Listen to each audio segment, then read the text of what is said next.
Assalamualaikum murid-murid, bertemu lagi dalam YouTube Cikgu Mar.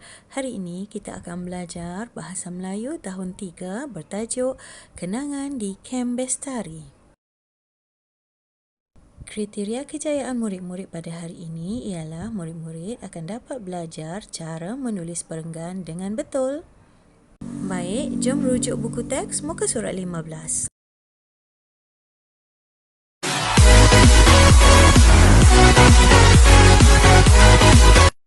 Assalamualaikum anak-anak. Hari ini kita akan belajar bagaimana menulis perenggan.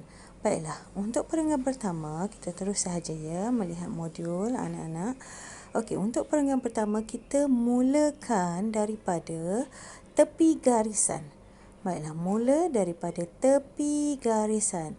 Kemudian semua anak-anak perlu menulis untuk barisan kedua, perlu selari dengan barisan yang pertama tadi. Sama baris dengan barisan yang pertama. Ini ingat ya, ini untuk perenggan pertama. Perenggan pertama. Untuk barisan yang ketiga juga sama, mesti sama barisnya ya. Baiklah, sekarang kita lihat kepada gambar ini. Gambar ni menunjukkan Nabila dan Nasri sedang menolong datuk dan neneknya.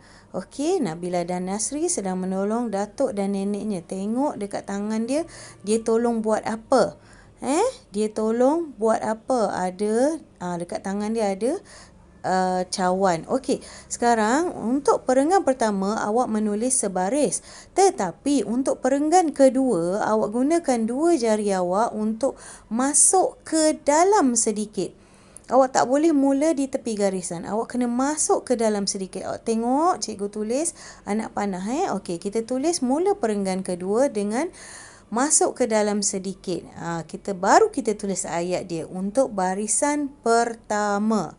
Nabila dan Nasri rajin membantu datuk dan habis ayat tu awak nak turun ke bawah untuk barisan kedua. Dalam perenggan kedua awak tak perlu lagi masuk ke dalam. Awak hanya perlu tulis macam biasa. Ikut garisan dia. Hanya ayat pertama sahaja awak kena masukkan ke dalam. Okey, gunakan dua jari untuk masukkan ketengahkan sedikit ayat pertama tersebut ya. Dan kita teruskan ayat untuk perenggan kedua kita. Okey, untuk baris ayat yang ketiga pun sama. Kita teruskan menulis macam biasa ikut garisan yang tepi itu. Okey.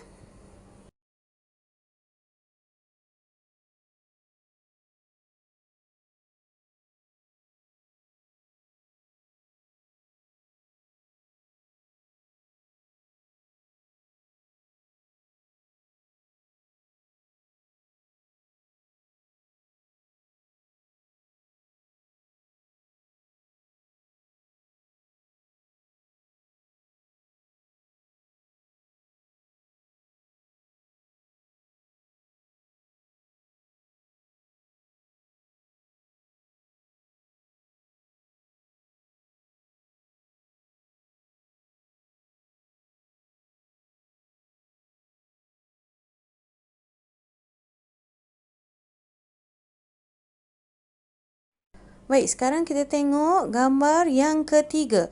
Okey, gambar Nabila, Nasri dan keluarganya meniti jambatan gantung, berasa gayat, memegang tali jambatan dengan kuatnya. Okey, sekarang kita nak buat ayat untuk gambar yang ni. Okey, untuk gambar yang ketiga, sama macam gambar yang kedua.